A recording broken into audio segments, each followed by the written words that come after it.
My estranged daughter only contacted me after 8 years for my inheritance. And then things got really weird. The phone rang, a shrill, insistent cry cutting through the quiet hum of my small workshop. Dust motes danced in the afternoon sun, filtering through the grimy windows, illuminating the scattered tools and half-finished projects that littered the workbench. I wiped the sawdust off my calloused hands, leaving streaks of grime on my already worn jeans, and reluctantly picked up the receiver. Half expecting it to be another telemarketer trying to sell me something I didn't need, extended warranties, miracle cleaning products, the usual spiel. I sighed and brought the phone to my ear. "Hello," I answered, my voice rough and a little rusty from disuse. I hadn't spoken to anyone outside of the occasional hardware store clerk in days. "Dad." The single word hit me like a physical blow, a punch to the gut that stole my breath. It had been 8 years. 8 long, agonizing years since I'd last heard that voice, since I'd last seen her face, since I'd last held her in my arms. My heart, which I thought had long since grown numb to the pain, hammered against my ribs, a frantic, erratic drumbeat against the suffocating silence that had filled my life for far too long. "Sarah," I managed, my voice barely a whisper, a fragile tendril of hope reaching out across the years. I could feel the familiar ache in my chest, the dull, persistent throb that never quite went away, the phantom limb of a lost connection. 8 years of wondering, of replaying the past in my head, of dissecting every word, every action, every misstep that had led to this desolate chasm between us. 8 years of wishing, praying, and ultimately resigning myself to the fact that things would never be the same. "Yeah, it's me," she said, her voice flat and motionless. It wasn't the warm, bubbly voice I remembered, the voice that used to fill my house with laughter. It was distant, cold, a stranger's voice. A lump, hard and painful, formed in my throat, making it difficult to breathe. How are you?" I asked, the words clumsy and inadequate, like trying to patch a gaping wound with a Band-Aid. What do you say after 8 years of silence? How do you even begin to bridge a chasm that wide, that deep? How do you apologize for something you still weren't sure you were entirely at fault for? "I'm fine," she replied, the word clipped and sharp like a shard of ice. There was no warmth, no hint of the daughter I knew. "Listen, Dad, I'm not calling to catch up," she continued, her tone leaving no room for misinterpretation. "Let's just skip the pleasantries, okay?" My heart, which had dared to flutter with a sliver of hope, sank like a stone. I'd known, deep down, that this wasn't a reconciliation. Hope, that foolish, persistent hope, had flickered for a moment, only to be instantly extinguished, leaving only the cold, hard reality of our estrangement. "Information," I repeated, my voice heavy, the weight of the years pressing down on me. "About Mom's will," she said, each word precise and deliberate. "I know she left everything to you. I need to know what's in it."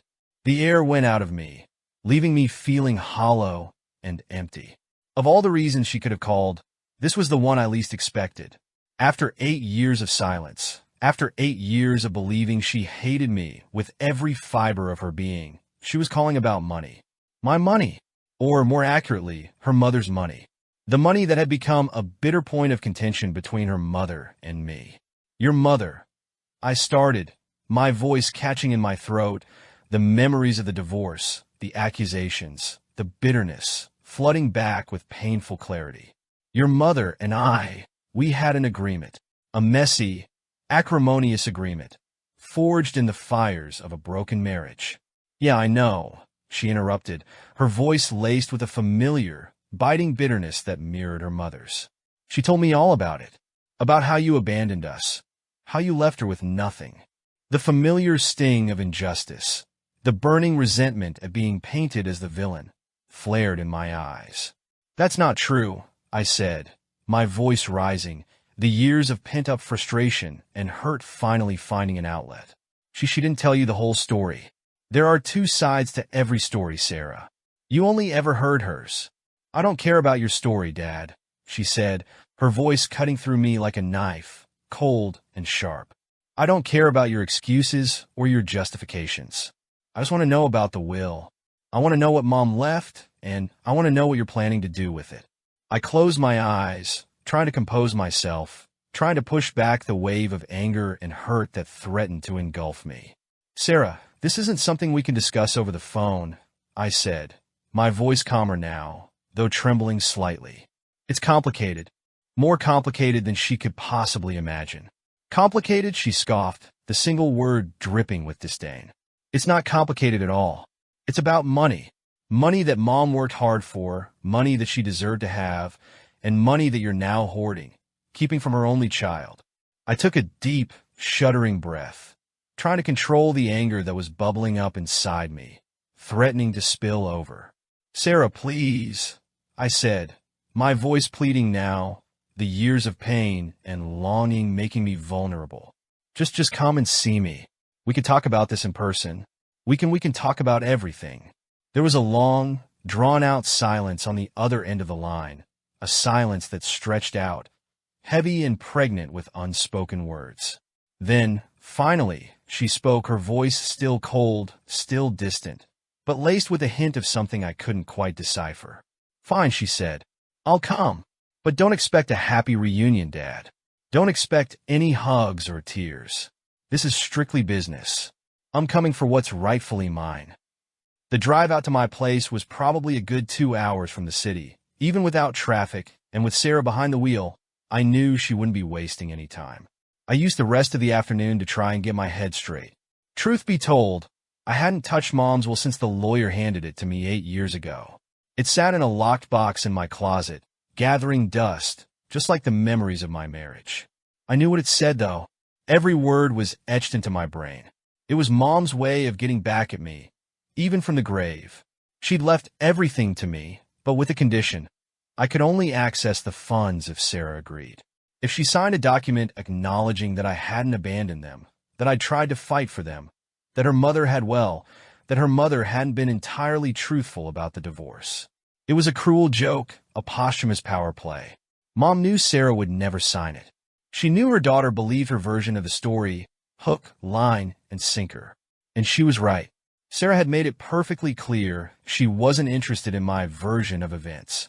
She wanted the money, and she was willing to play along with this charade to get it.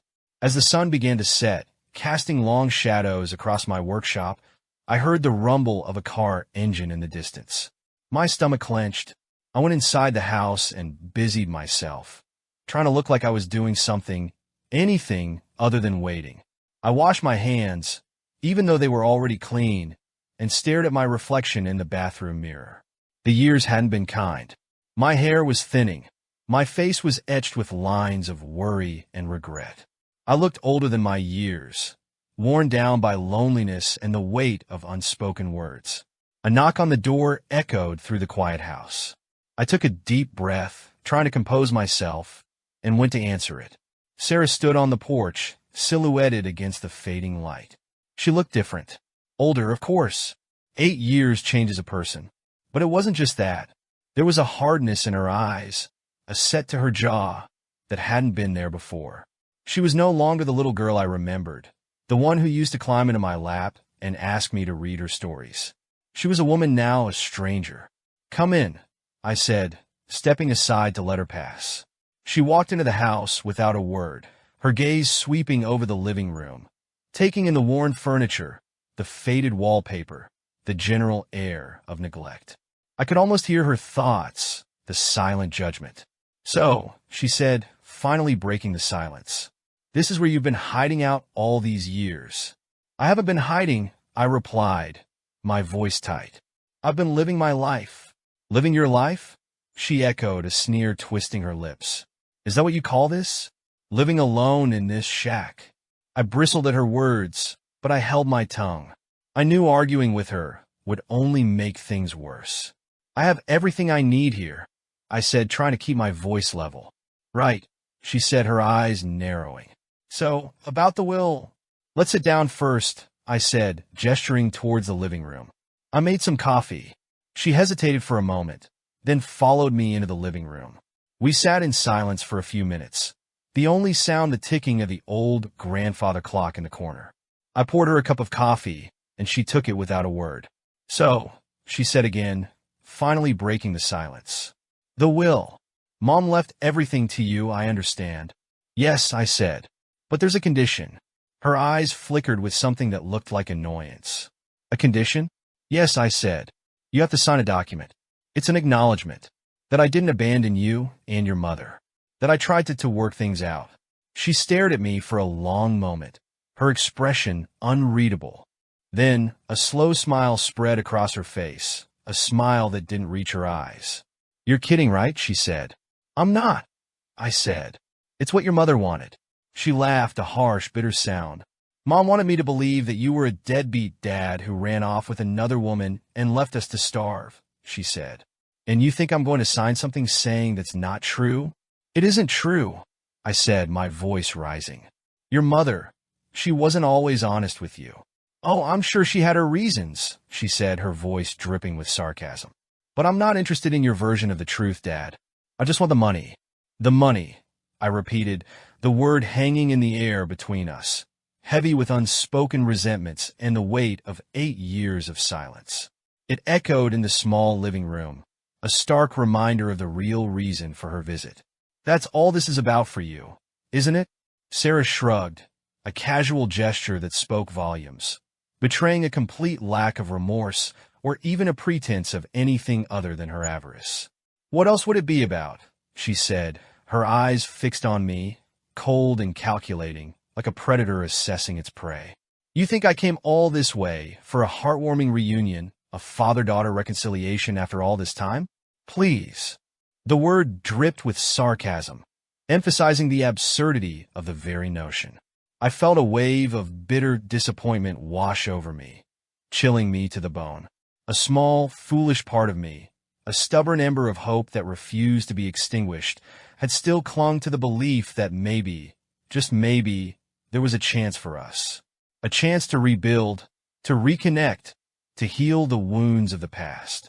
But her words, sharp and dismissive, like shards of glass, shattered that fragile illusion, leaving me with nothing but the cold, hard reality of our estrangement. Look, I said, trying to maintain a semblance of calm, trying to keep my voice level and even. I'm not trying to play games with you, Sarah. The will is very clear, very specific. I can't access the funds, not a single dime, without your signature. And you, conversely, can't touch a penny of it without mine. It's a delicate situation, to say the least. So, we're at a stalemate, she said, a smirk playing on her lips, a smug, self-assured expression that grated on my nerves. She seemed to relish the power she held, the leverage she had over me. It doesn't have to be, I replied, a flicker of desperation creeping into my voice. We could talk about it. About what happened all those years ago. About what your mother told you. About the truth. The real truth, not the carefully curated version she fed you. She let out a short, humorless laugh, a dry, rattling sound that sent shivers down my spine. The truth, she echoed, her voice dripping with disdain. You actually think I care about the truth after all this time? After 8 years of believing you abandoned me and Mom? I know the truth, Dad. Mom told me everything I needed to know. And frankly, I don't particularly care for any revisionist history you might be peddling. And you believed her without question? I asked, my voice laced with a bitterness that I couldn't suppress. You never once considered, not even for a moment, that there might be another side of the story? That perhaps, just perhaps, your mother wasn't entirely forthcoming with the facts. Why would I? She retorted, her eyes flashing with a hint of the anger that I knew simmered just beneath the surface. She was my mother. She loved me. She wouldn't lie to me, not about something like this. Everyone lies, Sarah, I said, my voice low and weary, the weight of the past pressing down on me. Sometimes, even the people we love the most, the people we trust implicitly, tell us stories that aren't entirely true. Sometimes they lie to protect us. Sometimes they lie to protect themselves. And sometimes they lie simply because it's easier than facing the truth. Her eyes narrowed, and a dangerous glint appeared in their depths. Don't you dare talk about my mother that way, she hissed, her voice low and menacing. You have no right. I'm not trying to talk about her. I said, trying to regain control of the conversation, trying to steer it away from the minefield of accusations and recriminations. I'm trying to talk about us. About why we're here, in this dusty old house, after 8 years of silence. About why we haven't spoken, haven't seen each other, haven't even exchanged a single letter or phone call. She crossed her arms, her posture rigid, her expression defiant. There's nothing to talk about, she said, her voice flat and emotionless. You made your choice, Dad. You walked out on us, on Mom, on me. You abandoned us. And now, you're trying to buy your way back into my life, to assuage your guilt with Mom's money. Well, it's not going to work. That's not what I'm doing. I protested, the words coming out more forcefully than I intended. I'm not trying to buy anything. I'm trying to explain, to give you the context, the full picture, not just the one your mother painted for you. Explain what? She interrupted, her voice rising, the anger finally breaking through the carefully constructed facade of indifference. Explain why you abandoned us? Explain why you left Mom heartbroken, struggling to make ends meet, working 2 jobs to keep a roof over our heads? Explain why you missed my graduation, my prom, my first heartbreak, all the important moments, the milestones, the defining moments of my life. The accusations, each one a carefully aimed dart, hit me one after another, piercing my defenses, reopening old wounds. I wanted to defend myself, to tell her my side of the story, to explain the complexities, the nuances, the agonizing decisions that had led to the breakdown of my marriage. But the words, the carefully rehearsed explanations, caught in my throat, choked by the weight of years of guilt and regret. How could I explain the intricacies of a failing marriage, the slow, insidious erosion of love and trust, to someone who had only ever heard one version of the truth, a version carefully crafted by a woman who felt betrayed and abandoned? How could I justify the choices I had made, even if they had been made with the best of intentions, even if they had been born out of desperation? I didn't abandon you, I stammered, the words weak and unconvincing, even to my own ears. I wanted to stay. But your mother, she made it impossible. But my mother what? She challenged, her eyes blazing with righteous anger. What terrible, unforgivable thing did she do, Dad? What unspeakable transgression did she commit that forced you to leave us, to turn your back on your own family? I looked at her, at the anger and hurt etched on her face, at the woman she had become, a woman hardened by years of believing a lie. And I knew, with a sickening certainty, that nothing I could say, no explanation I could offer, would make a difference. She had already made up her mind about me. She had already cast me in the role of the villain, the heartless father who had abandoned his family. And nothing, it seemed, would ever change her perception. It's complicated, I said, the words sounding hollow and inadequate, a pathetic excuse for the truth. Complicated? She scoffed, her lip curling in disgust. It's not complicated at all, Dad. You left. That's the beginning and the end of it. That's all I need to know. A heavy, oppressive silence descended upon the room, broken only by the rhythmic ticking of the old grandfather clock in the corner. A relentless reminder of the passage of time, of the years that had been lost, of the chasm that had grown between us. I looked at Sarah, at the woman my daughter had become, and I felt a wave of profound sadness wash over me, a deep, aching sadness for the lost years, for the broken relationship, for the daughter I no longer recognized, the daughter who had become a stranger. Fine, I said finally, my voice barely above a whisper, the fight draining out of me. If that's how you feel, if that's what you truly believe, then there's nothing more to say. We've reached an impasse. She nodded, her expression unchanged, her eyes still cold and hard. Good, she said, her voice clipped and businesslike. Then let's get this over with. Where's the document? I'll sign whatever I have to sign, get the money, and be out of your life for good. I got up and walked over to the closet, the floorboards creaking beneath my weight. I pulled out a dusty, metal box and carried it back to the living room. I placed it on the coffee table between us, the clunk of the box a stark punctuation mark in the tense silence. Sarah watched me, her eyes narrowed, her expression impatient. Here it is, I said, my voice flat. I opened the box and pulled out the will, along with the separate document that Mom had insisted on. The pages were yellowed and brittle, the ink faded in places. They felt like relics of a past I couldn't escape. I handed Sarah the document, the one she needed to sign. She took it without a word and began to read, her eyes scanning the page quickly. I watched her, my heart heavy. I knew what it said, every single word. It was a testament to Mom's bitterness, a final act of control from beyond the grave. As Sarah read, her expression remained unchanged. She showed no emotion, no surprise, no hint of what she was thinking. She simply read, her eyes moving back and forth across the page. When she was finished, she looked up at me, her gaze cold and unwavering. "This is it?" she asked, her voice devoid of any feeling. "Yes," I said. "This is the condition your mother set. If you sign this, acknowledging that I didn't abandon you, that I tried to work things out, then we can access the funds. If you don't," I trailed off, unable to finish the sentence. "If I don't, then you get nothing," she finished for me, her voice sharp. "And neither do I." I nodded. "That's right." She looked at the document again, then back at me. "And you really think I'm going to sign this?" she asked, a hint of amusement in her voice. "You think I'm going to lie and say that you were a loving, devoted father who tried his best?" "I'm not asking you to lie," I said, my voice rising in frustration. "I'm asking you to consider the possibility that your mother might not have told you the whole truth." She laughed, a harsh, bitter sound. "The truth," she repeated. "You keep talking about the truth, Dad. But the truth is you left. You walked out on us. And no amount of legal mumbo-jumbo or posthumous manipulation is going to change that." I clenched my fists, trying to control my anger. "Your mother and I had problems," I said, my voice tight. "Serious problems.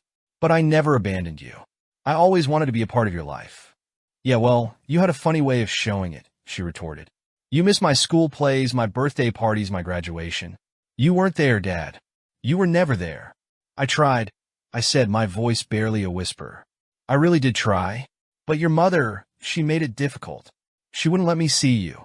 "Oh, please," she scoffed. "Don't try to blame Mom for your own failings. You're the one who left. You're the one who chose to walk away." I looked at her, at the woman my daughter had become, and I felt a wave of despair wash over me. She was so convinced of her version of the truth, so entrenched in her resentment, that there was no reaching her. No amount of explanation, no amount of pleading would make a difference. "Fine," I said, my voice heavy. "If that's what you believe, then I'm not going to try to change your mind. Just sign the document, and we can be done with this." She picked up the pen that I had placed on the table and stared at the document for a long moment. I watched her, my heart pounding in my chest. I knew what she was going to do. She wasn't going to sign it. She would rather walk away with nothing than admit, even on paper, that her mother might have been wrong. But then, to my surprise, she began to write. She signed her name on the designated line, her hand moving quickly and decisively. When she was finished, she handed the document back to me, her expression unreadable. "Here," she said. "I signed it. Now, where's the money?" I stared at the document in my hands, Sarah's signature stark and bold across the bottom. I couldn't believe it. After everything she'd said, after all the animosity and accusations, she'd actually signed it. A wave of confusion washed over me. Why? Why would she sign something she so clearly didn't believe? You signed it," I stammered, my voice thick with disbelief. Sarah shrugged, her expression nonchalant. "Yes, so," she said. "You wanted my signature. You got it. Now let's talk about the money." I shook my head, still trying to process what had just happened. "But why?" I asked. "Why would you sign it after everything you've said?" She looked at me, a flicker of something I couldn't quite decipher in her eyes. "Like I said, Dad," she replied, her voice cool and detached. "This is strictly business. I'm not here for a family reunion. I'm here for what's rightfully mine. And if signing a piece of paper is what it takes to get it, then so be it." Her words, though delivered with an air of indifference, sent a chill down my spine. There was something about her demeanor, something in the way she looked at me, that made me uneasy. I had the distinct feeling that she was playing a game, that there was more to this than met the eye. All right, I said, finally, trying to shake off the feeling of unease. Let's go over the details. I pulled out the will again and laid it on the table. As you know, your mother left everything to me, I said. But the will stipulates that the funds can only be accessed with your consent. And, as you've just done, you've given that consent. So, how much is it? She asked, her eyes gleaming with undisguised greed. It's a substantial amount, I said, hesitant to reveal the exact figure. I didn't want to give her any more ammunition than she already had. Substantial? She repeated, her eyebrows raised. Can you be a little more specific? I hesitated for a moment, then decided to tell her. It's a little over $200,000, I said. Her eyes widened, and a slow smile spread across her face. 200,000? She breathed, her voice filled with awe. That's a lot of money. It is, I said, and it's your mother's money. She wanted you to have it. Well, she certainly had a funny way of showing it, she said, her smile fading slightly. Leaving it to you with all these conditions. She had her reasons, I said, defending my deceased wife, even though I knew she wouldn't approve. I'm sure she did, Sarah said, her voice dripping with sarcasm. But I'm not interested in her reasons, Dad. I'm interested in the money. All right, I said, trying to steer the conversation back to practical matters. Now that you've signed the document, we need to go through the legal process. We'll need to contact the lawyer, file some paperwork, and it will probably take a few weeks before you actually receive the funds. A few weeks? She repeated, her face falling. Can't we speed things up? I need the money sooner than that. I'm afraid not, I said. These things take time. There are legal procedures that need to be followed. She sighed, her impatience evident. Fine, she said, but I expect to be kept informed. I want to know exactly when I can expect the money to be deposited into my account. Of course, I said. I'll keep you updated every step of the way. We sat in silence for a few moments, the tension between us still thick in the air. I couldn't shake the feeling that something wasn't right, that Sarah was hiding something. But I couldn't put my finger on it. Well, she said, finally breaking the silence. I guess that's it then. I'll be in touch. She stood up and walked towards the door. Thank you, Dad, she said, her voice flat and emotionless. You're welcome, I replied, my voice heavy. She opened the door and stepped out into the night. I watched her go, her figure disappearing into the darkness. I closed the door and leaned against it, a sense of unease settling over me. I had gotten what I wanted. Sarah had signed the document. But something told me that this was just the beginning. Something told me that things were about to get a lot more complicated. The weeks that followed were filled with a strange mix of relief and apprehension. The legal process crawled forward at a snail's pace. Each form, each signature, each official stamp a tiny hurdle in a bureaucratic marathon. I kept Sarah updated as promised, but her responses were curt and businesslike, devoid of any warmth or genuine interest. It was as if she'd already gotten what she wanted, and now I was just an inconvenient detail to be dealt with. The unease that had settled over me the night she left hadn't dissipated. It lingered, a nagging feeling in the back of my mind, a sense that I was missing something crucial. Sarah's sudden willingness to sign the document, after all her vehement objections, still didn't sit right with me. It felt calculated. Too easy. Then the other shoe dropped. I received a call from the lawyer handling the estate. He informed me that Sarah had contacted him directly, requesting a full accounting of my finances. Not just the will, but everything, my bank accounts, my investments, even the value of this house. My blood ran cold. This wasn't just about the inheritance anymore. This was something else entirely. Something more sinister. I tried to call Sarah, but she didn't answer. I left a message, but she didn't call back. I drove to the city, to the address she'd given me, but it was a rundown apartment building in a bad part of town. No one answered when I knocked on her door. I returned home, my mind racing. What was she up to? What was she planning? The money from the will wasn't enough. There was something more she wanted. But what?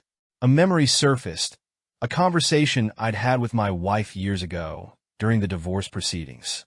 She'd mentioned something, a throwaway comment about a life insurance policy she'd taken out on me, a policy that would pay out a substantial sum in the event of my death. A policy I'd completely forgotten about. My heart pounded in my chest. Could that be it? Was Sarah after the life insurance money? But how would she? The pieces clicked into place.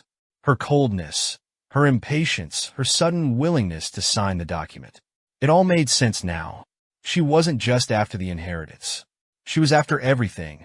A wave of fear washed over me, a fear I hadn't felt in years. I knew what I had to do. I had to protect myself. I went to the police. I told them everything. The will, the life insurance policy, Sarah's suspicious behavior. They listened, but their response was lukewarm. They couldn't do anything without proof, they said. It was all circumstantial.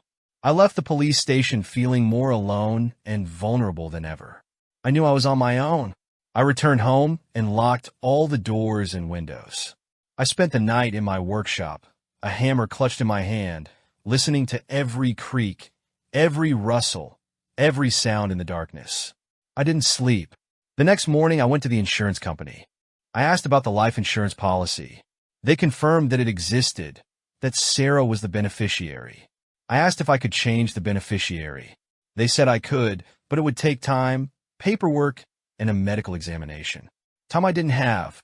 I left the insurance office and went straight to the lawyer's office. I told him about my suspicions. He advised me to change my will, to remove the condition that Sarah had to sign the document. He said it was the only way to protect myself. I did as he suggested. I signed the new will, leaving everything to a local charity. It was a drastic measure, but I had no other choice. I returned home, feeling a little safer, but still on edge. I knew Sarah wouldn't give up easily. She would come after me. I just didn't know when or how. I waited, and then she came. It was late at night. I heard a noise outside, a window breaking. I grabbed the hammer and went inside the house.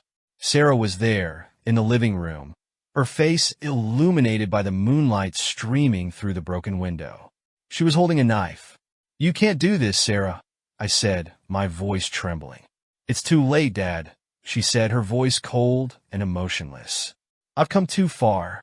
She lunged at me, the knife flashing in the moonlight. I raised the hammer and swung it down.